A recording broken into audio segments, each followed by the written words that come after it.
عن ابن عباس رضی اللہ تعالیٰ عنہ قال طاف النبی صلی اللہ علیہ وسلم فی حجۃ الوداع. ابن عباس کہتے ہیں کہ رسول کریم صلی اللہ تعالیٰ علیہ وآلہ وسلم نے طواف کیا حجۃ الوداع میں علی بعیر، اونٹ پر، یعنی آپ اونٹ پر سوار تھے اور آپ نے طواف فرمایا. یستلم الرکن بمحجن، محجن جو ہے ایسی لکڑی کو کہتے ہیں جو آگے سے ٹیڑھی ہوتی ہے، ایسے ہاکی نہیں ہوتی.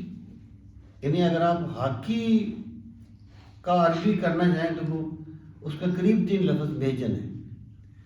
تو ایسی ایک لکڑی آپ کے دست مبارک میں تھی جو ہاکی کی شکل کی تھی، یعنی آگے سے مڑی ہوئی تھی. تو آپ نے اپنی سواری پر سوار ہوتے ہوئے اس لکڑی کو حجر اسود پہ لگا کے تو اس کو بوسہ دیا تھا جب آپ نے حجۃ الوداع کیا. تو وہ طواف آپ نے اونٹ پر کیا تھا.